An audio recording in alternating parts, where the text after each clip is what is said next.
Good morning students. આજે આપણે common collector amplifier study કરીશું. લાસ્ટ ટાઈમ આપણે કોમન બેઝ અને કોમન એમિટર એમ્પ્લીફાયર જોયા હતા. હવે common collector amplifier page number 96 ઉપર ફિગર 3.20 ઉપર આપેલું છે. અહીંયા જુઓ, અહીંયા પણ મેં ડ્રો કરેલું છે.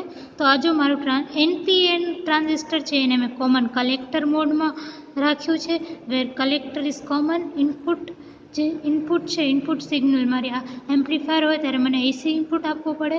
તો ઇનપુટ જે છે એ મારો બેઝ કલેક્ટર ઉપર છે અને જે મારો આઉટપુટ સિગ્નલ VO મળે છે, આઉટપુટ સિગ્નલ VO મને ક્યાં મળે છે? લોડ RLના ક્રોસ. જે લોડ RL ક્યાં કનેક્ટેડ છે? એમીટર કલેક્ટર વચ્ચે. અહીંયા એમીટર કલેક્ટર વચ્ચે. અને પછી મેં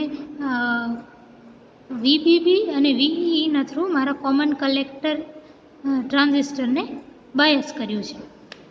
હવે તમે આટલા એરિયા ઉપર ધ્યાન દો, આઉટપુટ કનેક્શન અહીંયા આટલા એરિયા ઉપર, આઉટપુટ એરિયા ઉપર, અને જુઓ તો આ જે VEE છે, VEE આપણે જે બેટરી આપી છે એના કારણે કયા કયા વોલ્ટેજ ડ્રોપ થાય છે? તો એક વોલ્ટેજ ડ્રોપ અહીંયા થાય છે લોડ RLના ક્રોસ, ને એક બીજો વોલ્ટેજ ડ્રોપ ક્યાં થાય છે? VEC એટલે ટ્રાન્ઝિસ્ટરમાં કલેક્ટર એમીટર કલેક્ટરના ક્રોસ જે વોલ્ટેજ ડ્રોપ થાય છે એ VEC. તો હવે મેં આ વસ્તુ અહીંયા લખી છે, capital VEE is equal two minus VEC plus IERL. આ IERL તો મેં એમને એમ લખ્યું plus minus VEC. Minus VEC શું કામ છે? કારણ કે અહીંયા આની પોલારિટી જુઓ, આ માઇનસ ઉપર માઇનસ છે ને નીચે પ્લસ છે. અહીંયા ઉપર પ્લસ હતા ને નીચે માઇનસ હતા, તો હું અહીંયા VEC પ્લસ IERL લખત. પણ પોલારિટી એવી છે કે ઉપર માઇનસ છે ને નીચે પ્લસ છે, તો અહીંયા મેં માઇનસ VEC પ્લસ IERL લખ્યું છે. આ RLના ક્રોસ વોલ્ટેજ ડ્રોપ કેટલું થશે? IR એટલે IERL. હવે VEC ને સબ્જેક્ટ બનાવતા ઇક્વેશન થઈ જશે VEC is equal two minus VEE plus IERL. હવે VEE તમારો કોન્સ્ટન્ટ છે અને RL તમારો જે લોડ લગાવેલો છે એમને એમ રહેશે. એકવાર તમે સર્કિટમાં બેટરી અને લોડ લગાવી નાખ્યો પછી તો એમ જ રહેશે. તો આપણો કેપિટલ VEE અને RL કોન્સ્ટન્ટ રહેશે. તો ડેલ VEC કેટલો થશે? ડેલ VEE 0 એટલે 0 પ્લસ RL ડેલ IE. તો આ del VEC is equal two plus RL del IE.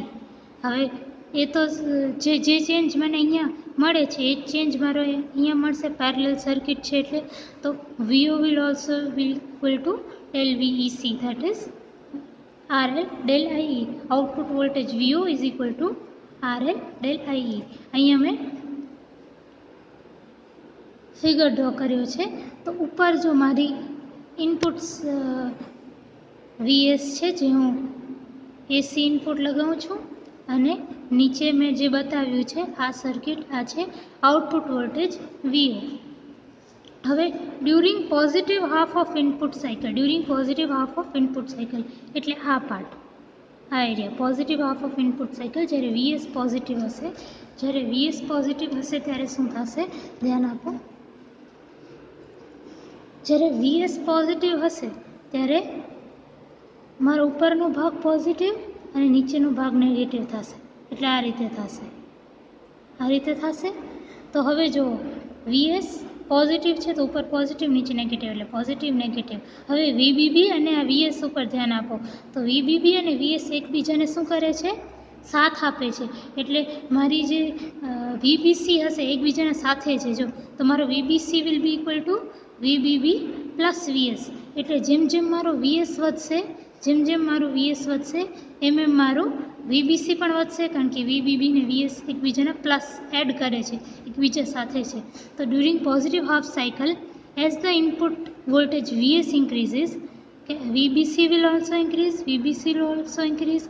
હવે VBC ઇન્ક્રીઝ થાય છે બેઝ ટુ કલેક્ટરનો વોલ્ટેજ ઇન્ક્રીઝ થાય છે, તો emitter current IE will also increase, emitter current IE પણ ઇન્ક્રીઝ થશે, કારણ કે IC ઇન્ક્રીઝ થયું. IC ઇન્ક્રીઝ થશે તો કે IE પણ ઇન્ક્રીઝ થશે. ધારો કે તમારો IE ઇન્ક્રીઝ થયો, પહેલાં IE હતો કરંટ અને IE ઇન્ક્રીઝ થઈને IE પ્લસ ડેલ IE બન્યો. તો આપણો ચેન્જ કેટલો થયો, વધારો કેટલો થયો, ડેલ આઈ ઈ જેટલો. તો મારો આ વીઓ શું હશે, plus RL into plus del I, કારણ કે પોઝિટિવ હાફ સાયકલ વખતે કરંટનો વધારો થયો છે, વિચ મીન્સ મારો વીઓ કેવો હશે, પોઝિટિવ હશે. તો વીઓ પણ ઇન્ક્રીઝ થશે. તો ડ્યુરિંગ પોઝિટિવ હાફ સાયકલ, જ્યારે પોઝિટિવ હાફ સાયકલ હશે મારી ઇનપુટની, ત્યારે મારો વીઓ પણ પોઝિટિવ છે, તો આઉટપુટની પણ પોઝિટિવ હાફ સાયકલ હશે. ડ્યુરિંગ નેગેટિવ હાફ સાયકલ એટલે આ એરિયા, ઇનપુટનો આ એરિયા, ત્યારે શું થશે, જ્યારે negative half portion of input signal આવશે ત્યારે મારું ઉપર નેગેટિવ, નીચે પોઝિટિવ, એટલે આવું કંઈક હશે.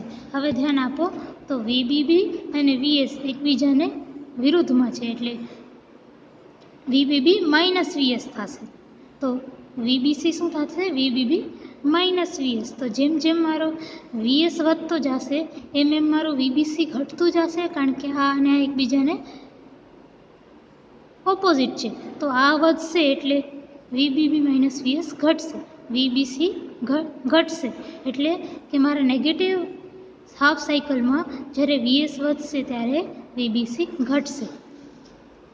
During negative half cycle VBC will decrease, તો સામે એમીટર કરંટ આઈ પણ ડિક્રીઝ થશે.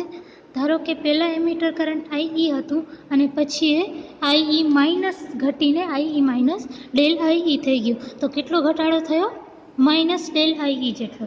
તો VO will be equal to RL minus del I આવશે, માઇનસ ડેલ આઈ કારણ કે કરંટનો ઘટાડો થયો છે, માઇનસ ડેલ આઈ. તો વીઓ કેવો રહેશે, વીઓ નેગેટિવ હશે. તો નેગેટિવ હાફ ઇનપુટ સાયકલ વખતે આઉટપુટ પણ નેગેટિવમાં હશે. જો નેગેટિવ હાફ ઇનપુટ સાયકલ તો આઉટપુટ પણ નેગેટિવ. તો તમે ઇનપુટ અને આઉટપુટમાં જુઓ બંને ફેઝ ઇન ફેઝ છે, તો મારું જે કોમન કલેક્ટર એમ્પ્લીફાયર છે એ કોઈ પણ ફેઝ શિફ્ટ ઇન્ટ્રોડ્યુસ નહીં કરે. So common collector introduces no phase shift between input and output. Common collector introduces no phase shift between input and output. બરાબર છે. આપણે કોમન બેઝ અને કોમન એમીટરમાં શું જોયું હતું, તો કોમન બેઝમાં પણ નો ઇનપુટ અને આઉટપુટ વચ્ચે કોઈ ફેઝ શિફ્ટ નહોતો, પણ કોમન એમીટરમાં ઇનપુટ અને આઉટપુટ વચ્ચે 180 ડિગ્રી ફેઝ શિફ્ટ હતો, અને કોમન કલેક્ટરમાં પણ ઇનપુટ અને આઉટપુટ વચ્ચે નો ફેઝ ડિફરન્સ. આ વસ્તુ તમને 1 માર્કરમાં આવે છે ઘણી વખત, કે what is the phase difference between common collector or common emitter or common base amplifier. તો તમને આ વસ્તુ યાદ રાખવાની છે. હવે કોમન કલેક્ટરના કેસમાં કરંટ ગેઇન કેટલો હોય, કોમન કલેક્ટરના કેસમાં કરંટ ગેઇન ગામા હોય. ગામા ઇઝ ઇક્વલ ટુ, આપણે પહેલાં સ્ટાર્ટિંગના લેક્ચર્સમાં કર્યું હતું, gamma is equal to I by IC. હવે આઈ જે છે આઈસીથી હંમેશા મોટું હશે. શું કામ? કારણ કે આઈ is equal two IB plus IC, તો આઈ આઈસીથી હંમેશા મોટો હશે, તો આઈ બાય આઈસી પણ 1 થી મોટો હશે.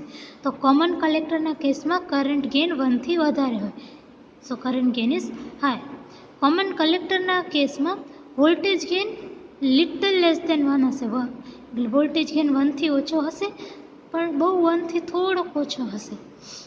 હવે કોમન કલેક્ટર એમ્પ્લીફાયરના એડવાન્ટેજીસ શું છે? પહેલો એડવાન્ટેજ તો છે હાઈ કરંટ ગેઇન. બીજો એડવાન્ટેજ છે મોડરેટ પાવર ગેઇન. ત્રીજો એડવાન્ટેજ છે input resistance is high. Input resistance high શું કામ છે? તો આપણે ઇનપુટ ક્યાં આપી છે? કલેક્ટર બેઝ ઉપર ઇનપુટ આપીએ છીએ આપણે, કલેક્ટર બેઝ ઉપર. અને કલેક્ટર બેઝ જંક્શન હંમેશા કેવું હોય? રિવર્સ બાયસ હોય. તો ઇનપુટ રેઝિસ્ટન્સ કેવું હશે? હાઈ હશે. હવે disadvantages of common collector amplifier. Disadvantage એ છે કે voltage gain is always less than 1 અને આઉટપુટ રેઝિસ્ટન્સ ઇઝ લો. કારણ કે આઉટપુટ આપણે કલેક્ટર એમીટર વચ્ચે મળે છે. નેક્સ્ટ પોઈન્ટ એ છે કે common collector configuration is also called emitter follower. Common collector કોન્ફિગરેશનને એમિટર ફોલોઅર પણ કહેવાય. બિકોઝ આનું રીઝન એ છે કે એનો voltage gain is a little less than 1, which means it means that a change in base voltage due to input signal small vs produces an equal change in output voltage across the load at emitter. That is, emitter follows the input signal. એનું reason એ છે કે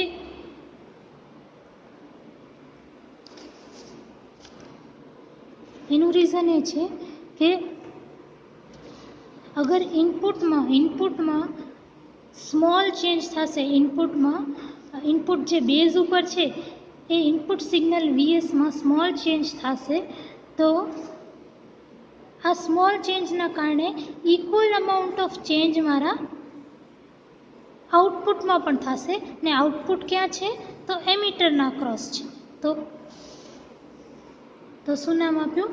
emitter follower. તો જે emitter છે, એમિટરના cross જે output છે, it follows the input signal at the base. એમિટરના ક્રોસ જે આઉટપુટ છે, it follows the input signal at the base, એટલે એને એમિટર ફોલોઅર કહેવાય. ફરીથી આના પર ધ્યાન આપો. that change in base voltage, that is due to input signal small vs, produces an equal change in the output across the load which is at emitter. That is, emitter follows the input signal. આ પણ તમારે 1 માર્કરમાં આવેલું છે. Next topic છે આપણી DC load line. હવે એક common emitter એમ્પ્લીફાયરને તમે કન્સિડર કરો. કોમન એમિટર એમ્પ્લીફાયરને જે આપણે લાસ્ટ ટાઈમ જોયું હતું. કોમન એમિટર એમ્પ્લીફાયરમાં તમે આ ઇક્વેશન આપણે ડિરાઈવ કરી હતી કે VCC is equal to VCE plus ICRL. એ ઇક્વેશનથી તમે સ્ટાર્ટ કરો. VCC is equal to VCE plus ICRL. વીસીઈને સબ્જેક્ટ બનાવો તો VCE is equal to VCC minus ICRL. હવે આઈસીને ઇક્વેશન સબ્જેક્ટ બનાવીએ તો IC is equal to -1/RL VCE plus VCC by RL. હવે તમને લિનિયર સ્ટ્રેટ લાઇનને ઇક્વેશન યાદ હશે. એ હતું y is equal to mx plus C, where m was the slope and c was the intercept on y axis. તો આ બંનેને compare કરીને ઇક્વેશન 1 અને y is equal to mx c ને કમ્પેર કરતાં સ્લોપ m છે that will be equal to -1/RL અને intercept on y axis જે c છે એ કેટલો થશે? VCC by RL. હવે તમે ફિગર 3.21 પેજ નંબર 100 ઉપર ધ્યાન આપશો તો તમારે એક ડીસી લોડ લાઇન આપેલી હશે. તમે વાય એક્સિસ ઉપર આઈસી ડ્રો કરો, એક્સ એક્સિસ ઉપર વીસી ડ્રો કરો. હવે ઓન એક્સ એક્સિસના ઉપર વાય કોઓર્ડિનેટ 0 હોય તો એ જ પ્રમાણે વીસીઈ ઉપર વીસીઈ એક્સિસ ઉપર આઈસી 0 હશે. તો ઇક્વેશન 2 ઉપર ધ્યાન આપો. ઇક્વેશન 2 ઉપર તમે આઈસીની વેલ્યુ 0 નાખી દો તો VCE is equal to VCC મળશે. તો જો જે મારી લાઇન જે મેં ડ્રો કરી છે સ્ટ્રેટ લાઇન, એનામાં જે એક્સ એક્સિસ ઉપર જે પોઈન્ટ આવે છે એ વીસીસી હશે અને હવે આપણે વાય એક્સિસ, હવે તમને ખબર છે વાય એક્સિસ ઉપર એક્સ કોઓર્ડિનેટ 0 હોય તો આઈસી એક્સિસ ઉપર વીસીઈ 0 હશે. On IC axis VC is equal to 0. તો ઇક્વેશન 1 ઉપર ધ્યાન આપો. ઇક્વેશન 1 ઉપર તમે VC is equal to 0 substitute કરો તો IC is equal to VCC by RL બચશે. આટલું જ બચશે. તો IC is equal to VCC by RL. તો વાય એક્સિસ ઉપર જે મારો પોઈન્ટ ઇન્ટરસેપ્ટ કરશે આ લાઇનનો, સ્ટ્રેટ લાઇનનો, એ હશે વીસીસી બાય આરએલ. તો હવે આ જે પોઈન્ટ્સ, બે પોઈન્ટ્સની વચ્ચે જે મેં આમ લાઇન ડ્રો કરી છે આ લાઇનને લોડ લાઇન કહેવાશે. આ લાઇનનો સ્લોપ કેવો હશે? -1/RL. સ્લોપ નેગેટિવ છે એટલે લાઇન આવી છે. અગર સ્લોપ પોઝિટિવ હોત તો લાઇન કેવી હોત? આવી લાઇન હોત. પણ સ્લોપ નેગેટિવ છે એટલે લાઈન આવી છે. આને ડીસી લોડ લાઈન કહેવાય. હવે આપણે યુઝ ઓફ લોડ લાઈન જોશું.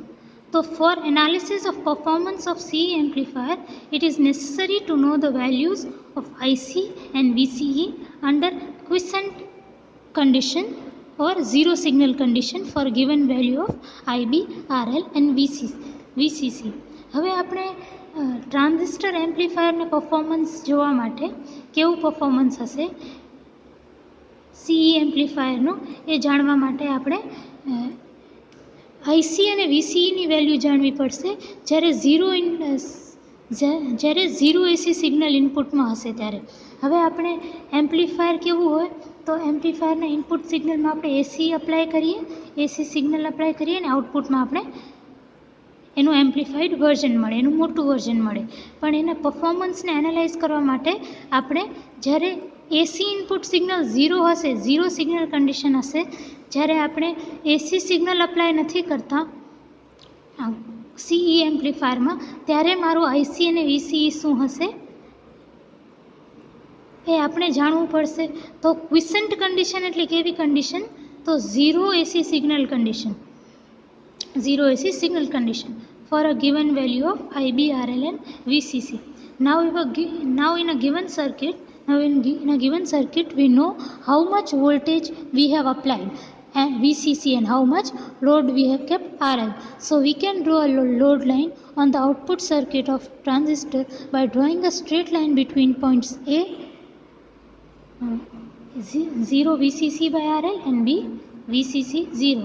Let the base current IB also be known. હવે આપણે જે સર્કિટ બનાવેલી છે એમાં આપણે કેટલો VCC કેટલી બેટરી અપ્લાય કરેલી છે એ ખબર હશે, અને કેટલો લોડ આપણે અપ્લાય કરેલો છે એ પણ આપણે ખબર હશે. તો આપણે VCC અને RL ખબર છે તો આપણે CE એમ્પ્લીફાયરની આઉટપુટ કેરેક્ટરિસ્ટિક્સ લેશું. આ જો મેં આઉટપુટ કેરેક્ટરિસ્ટિક્સ લીધેલી છે અને એના ઉપર હું એક લોડ લાઇન ડ્રો કરીશ, ડીસી લોડ લાઇન ડ્રો કરીશ. બે પોઈન્ટ્સ વચ્ચે કયા પોઈન્ટ્સ? તો VCC 0 અને 0 VCC બાય RL. એટલે આ બે વચ્ચે હું એક ડીસી લોડ લાઇન ડ્રો કરીશ એના ઉપર. અને let IB also be known, એટલે કે મને બેઝ કરંટ પણ ધારો કે મને ખબર છે. તો આ જે લોડ લાઇન છે ડીસી લોડ લાઇન અને જે IB known value of base current IBનો જે ગ્રાફ કર્વ છે, આઉટપુટ કેરેક્ટરિસ્ટિક કર્વ, એ બે જણા જ્યાં ઇન્ટરસેક્ટ કરે ને એને ક્યુ પોઈન્ટ કહેવાય. ફરીથી સમજો, આ મારી જે ડીસી લોડ લાઇન છે એ જ્યારે કેરેક્ટરિસ્ટિક કર્વ સાથે જ્યાં ઇન્ટરસેક્ટ કરે એને ક્યુ પોઈન્ટ કહેવાય. ધારો કે મને ખબર છે કે મારા ટ્રાન્ઝિસ્ટરમાં, મારા કનેક્શનમાં બેઝ કરંટ 20 માઇક્રોએમ્પિયર છે, તો મારો ક્યુ પોઈન્ટ ક્યાં હશે? અહીંયા, જ્યાં મારી ડીસી લોડ લાઇન અને મારો આઉટપુટ કેરેક્ટરિસ્ટિક કર્વ ઇન્ટરસેક્ટ કરે છે. અગર મારો IB 0 માઇક્રોએમ્પિયર હોત તો મારો ક્યુ પોઈન્ટ ક્યાં હોત? અહીંયા હોત, અહીંયા. કારણ કે 0 માઇક્રોએમ્પિયર માટે મારો આઉટપુટ કેરેક્ટરિસ્ટિક કર્વ આ છે અને ડીસી લોડ લાઇન સાથે અહીંયા કરે છે કોઇન્સાઇડ. પણ આ એક્ઝામ્પલમાં આપણે IB 20 માઇક્રોએમ્પિયર લીધું છે. તો હવે ક્યુ પોઈન્ટની ડેફિનેશન જે મેં તમને કીધી એ ઇંગ્લિશમાં અહીંયા લખેલી છે. The point of intersection Q of this load line with output characteristic for known value of current IB is called operating point under quiescent situation. Quiescent situation એટલે zero AC signal condition, or the quiescent point for amplifier corresponding to base current at which the transistor operates with zero input signal. જે મેં ઉપર સમજાવી same વસ્તુ મેં definition અહીંયા ઇંગ્લિશમાં લખેલી છે. હવે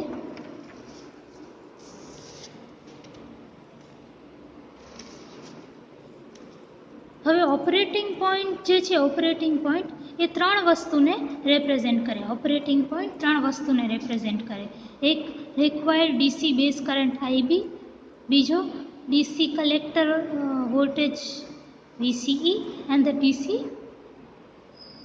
collector current IC. જો મારો જે ક્યુ પોઈન્ટ છે ત્રણ વસ્તુને રેપ્રેઝન્ટ કરે છે. એક તો IB કેટલો છે, પછી IC કેટલો છે અને VCE કેટલો છે એટ ધ ક્વેસન્ટ કન્ડિશન. ક્વેસન્ટ કન્ડિશન એટલે 0 AC ઇનપુટ સિગ્નલ કન્ડિશન.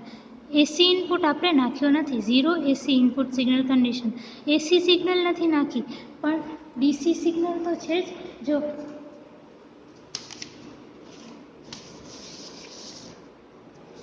અહીંયા હું એસી સિગ્નલ 0 નાખું તો પણ મારી ડીસી સિગ્નલ તો આવે જ છે આ બેના કારણે. તો અહીંયા મેં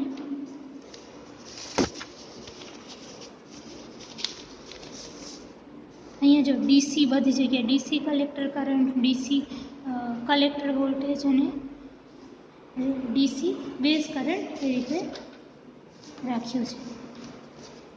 હવે ક્યુ પોઈન્ટ હંમેશા છે ને એક્ટિવ રીજન ઓફ ટ્રાન્ઝિસ્ટરમાં હોવો જોઈએ. ક્યુ પોઈન્ટ હંમેશા આ એક્ટિવ રીજનમાં હોવો જોઈએ, સેચ્યુરેશન રીજન કાં કટ ઓફ રીજનમાં ન હોવું જોઈએ. નેક્સ્ટ ટોપિક છે આપણી graphical analysis of common emitter voltage amplifier. આ જો મેં ફરીથી પાછળવાળો ડાયાગ્રામ સેમ અહીંયા ડ્રો કર્યું છે. IC versus VCE load line છે મારા આઉટપુટ કેરેક્ટરિસ્ટિક ઉપર. હવે આપણે ક્વેસન્ટ કન્ડિશનવાળું જોઈ લીધું. હવે આપણે ઇનપુટ સિગ્નલ અપ્લાય કરીએ છીએ. જો ઇનપુટ સિગ્નલ મેં અપ્લાય કરી છે અહીંયા. ઇનપુટ સિગ્નલ અપ્લાય કરું તો મારો કરંટ સિગ્નલ આઈસી આઉટપુટમાં મારી કરંટ સિગ્નલ આવી મળે મને. હવે જો જ્યારે સિગ્નલ 0 છે ત્યારે મારો ક્યુ પોઈન્ટ છે. જો અહીંયા પણ તમે જુઓ VCEમાં જુઓ તો જ્યાં મારી સિગ્નલ 0 છે ત્યાં મારો ક્યુ પોઈન્ટ છે.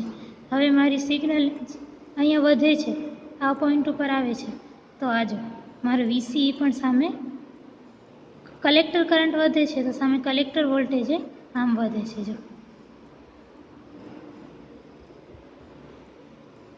પછી આ પોઈન્ટ ક્યુ પોઈન્ટ ઉપર આવે છે, અહીંયા 0 છે, પાછું અહીંયા આવે છે, અહીંયા જો આ પોઈન્ટ જો તો આ રીતે મારા કલેક્ટર અક્રોસ કરંટ અને collector to emitter voltage change થશે. The operating point should be taken in the central region where characteristics are linear and uniformly spread. From the position of the point, we find the DC values of IB, IC and VCE supplied to the transistor. All above for the zero signal condition, only DC being applied and no AC. તો હવે જો તો મેં જેવી રીતે કીધું હતું operating point જે ક્યુ પોઈન્ટ છે એની પોઝિશન હંમેશા એક્ટિવ રીજનમાં હોવી જોઈએ, સેચ્યુરેશન અને કટ ઓફ રીજનમાં ન હોવી જોઈએ. અને જે મારું ક્યુ પોઈન્ટ છે એના થ્રુ મને ક્વેસન્ટ કન્ડિશનની અંદર 0 ઇનપુટ સિગ્નલ, 0 એસી સિગ્નલના કન્ડિશનમાં આઈસી મળી જાય, VCE મળી જાય અને IB મળી જાય. બરાબર, આટલું મેં લખ્યું છે. Only DC signal applied, no AC signal. When the signal voltage Vs is equal to √2 Vi sin omega t is applied. હવે અમે √2 Vi શું કામ લખ્યું તો તમને ખબર છે signal small vs is equal to capital Vm sin omega t હોય, where Vm is the peak voltage. હવે પીક વોલ્ટેજ અને RMS વોલ્ટેજ, અમે જે Vi લખ્યું છે ને એ Vi મારો RMS વોલ્ટેજ છે. પીક વોલ્ટેજ અને RMS વોલ્ટેજ વચ્ચે શું રિલેશન છે? √2 V RMS is equal to Vm. તો મેં અહીંયા √2 Vi sin omega t લખ્યું છે. સેમ અમારો જે IB અને IC છે ને આ કેપિટલ VCE છે મારો RMS કરંટ્સ અને વોલ્ટેજ છે is applied to. So when this signal is applied to the base, the variation of base current IB and collector current IC and collector voltage VCE would be these. IB is equal to √2 capital IB sin omega t, IC is equal to √2 capital IC sin omega t and VCE is equal to √2 minus √2 VCE sin omega t. અહીંયા ધ્યાન આપો તો જે તમને યાદ હોય તો collector emitter કોન્ફિગરેશનમાં output જે છે ઇનપુટ સાથે આઉટ ઓફ ફેઝ હતો, 180 ડિગ્રી ફેઝ શિફ્ટ હતો, એટલે અહીંયા મેં માઇનસ રાખ્યું છે. સો હવે તમને એ જે કર્વ્સ છે એમાંથી તમને આઈબી, આઈસી, વીઆઈ અને વીબી મળી જાય. આ કર્વ્સથી, આ કેરેક્ટરિસ્ટિક કર્વ્સથી તમને આઈબી, વીસી, વીઆઈ અને વીબી મળી જશે. તો હવે તમને એનાથી કરંટ ગેઇન પણ મળી જશે. આ બધી વેલ્યુઝ નોન છે તો current gain, voltage gain, power gain પણ મળી જશે. Where current gain is IC by IB, voltage gain is minus VC by VI, minus કારણ કે જે આઉટપુટ વોલ્ટેજ છે એ 180 ડિગ્રી આઉટ ઓફ ફેઝ છે ઇનપુટથી, અને power gain is equal to current gain into voltage gain. હવે advantages of graphical method. Graphical મેથડના એડવાન્ટેજીસ શું છે? તો ફર્સ્ટ છે, for a given value off load the collector supply voltage can be determined. RL આપણે ખબર હોય તો કલેક્ટર સપ્લાય વોલ્ટેજ આપણે ડિટરમાઇન કરી શકીએ ફોર્મ્યુલા નાખીને. The maximum signal voltage which can be applied in the base circuit without distortion in output can be determined. એટલે આપણે કેટલી મેક્સિમમ ઇનપુટ સિગ્નલ, આપણે વીએસ કેટલો નાખી શકીએ, મેક્સિમમ ઇનપુટ સિગ્નલ કેટલો નાખી શકીએ એ આપણે ખબર પડે without distortion. The optimum value of DC base current can be fix. એટલે મિનિમમ વેલ્યુ મારી આઈબીની કેટલી હશે ક્યુ પોઈન્ટ ઉપર એ પણ ફિક્સ થશે. હવે નેક્સ્ટ ટોપિક છે મારી એસી લોડ લાઇન. લાસ્ટ ટાઈમ આપણે ડીસી લોડ લાઇન કર્યું હતું, જ્યારે મારો લોડ હતો એ આરએલ હતો, એક રેઝિસ્ટર હતો. પણ પ્રેક્ટિકલ એમ્પ્લીફાયરમાં જે લોડ છે એ સિમ્પલ રેઝિસ્ટર નથી હોતા, એ મારા કંઈ પણ હોઈ શકે, સિમ્પલ રેઝિસ્ટર નહીં પણ કલેક્ટર, ઇન્ડક્ટર, બીજું કંઈ ટ્રાન્સફોર્મર કે કાંઈ પણ હોઈ શકે. સિમ્પલ મારા પ્રેક્ટિકલ જે એમ્પ્લીફાયર્સ હોય ને એમાં લોડ મારા સિમ્પલ રેઝિસ્ટર નથી હોતા. In such a case AC load line is found by equivalent impedance of all circuit components in emitter to collector circuit. હવે કલેક્ટર એમીટર સર્કિટ ઉપર તમે ધ્યાન આપો. અહીંયા તો સિમ્પલ મારી જે આ મારો સિમ્પલ કેસ છે જેમાં આઉટપુટમાં રેઝિસ્ટર છે, પણ પ્રેક્ટિકલ એમ્પ્લીફાયર્સમાં છે ને અહીંયા કાંઈ પણ હોઈ શકે. તો બીજું કાંઈ પણ હોઈ શકે, રેઝિસ્ટરની સિવાય કાંઈ પણ હોઈ શકે પ્રેક્ટિકલી. તો આપણે એસી લોડ લાઇન, એસી ઇક્વિવેલન્ટ ઇમ્પિડન્સ આપણે ફાઇન્ડ આઉટ કરીએ કેવી રીતે? તો અહીંયા જે પણ કલેક્ટર એમીટર જંક્શનમાં અહીંયા જે પણ મારા કોમ્પોનન્ટ્સ છે, એમ collector, inductor, capacitor, inductor, transformer, whatever અહીંયા જે છે એ બધાનું સાથે મળીને હું ઇમ્પિડન્સ કાઢીશ. એ ઇમ્પિડન્સને હું નામ આરએસી આપી દઉં. ઇમ્પિડન્સને હું આરએસી નામ આપી દઉં. So let if RAC is the equivalent impedance, then the slope of AC load line is -1/RAC. Same જે ડીસી લોડ લાઇનમાં કર્યું હતું એ જ કરવાનું, ખાલી સ્લોપ જે છે -1/RL ની જગ્યાએ -1/RAC. હવે તમને થોડાક ન્યુમેરિકલ્સ આપેલા છે. ફર્સ્ટ ક્વેશ્ચન છે જેમાં આલ્ફા ઇઝ ઇક્વલ ટુ 0.98. હવે તમને ટ્રાન્ઝિસ્ટર જે છે એ સીઈ કોન્ફિગરેશનમાં છે અને તમને કીધેલું છે કે તમારો બેઝ કરંટ ચેન્જ થાય છે 0.2 મિલી એમ્પિયર થ્રુ. ડેલ આઈબી 0.2 મિલી એમ્પિયર છે. તો તમને એનો કરંટ ગેઇન ફાઇન્ડ આઉટ કરવાનો છે. હવે સીઈ કોન્ફિગરેશન છે તો એનો કરંટ ગેઇન કેવો હશે? તમને ચેન્જ ઇન કલેક્ટર કરંટ શોધવાનો છે. તો તમારો કરંટ ગેઇન સી એમ્પ્લીફાયરમાં કેવો હશે? બીટા. તો તમને આલ્ફા આપેલો છે, ડેલ્ટા આઈબી આપેલો છે, તો તમે બીટા ફાઇન્ડ આઉટ કરશો. હવે beta is equal to IC by IB છે, તો તમને ચેન્જ ઇન કલેક્ટર કરંટ મળી જશે. IC is equal to beta IB આ રીતે. અને સેમ વસ્તુ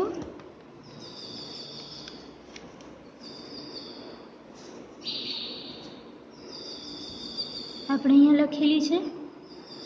સેમ નેક્સ્ટ ક્વેશ્ચન છે કે ટ્રાન્ઝિસ્ટર, સેકન્ડ ક્વેશ્ચન અને આ થર્ડ ક્વેશ્ચન. આ તમે એકવાર ખાલી જોઈ લેજો, જાતે જોઈ લેજો. મેં બધું લખેલું જ છે. થર્ડ ક્વેશ્ચન છે આઈ અને આઈબી આપેલો હોય તો આઈસી કેવી રીતે ફાઇન્ડ કરવાનું, ને અમુક મેં શોર્ટ ક્વેશ્ચન્સ આપેલા છે એ તમને હું ફોટો પાડીને મોકલી દઈશ. Thank you.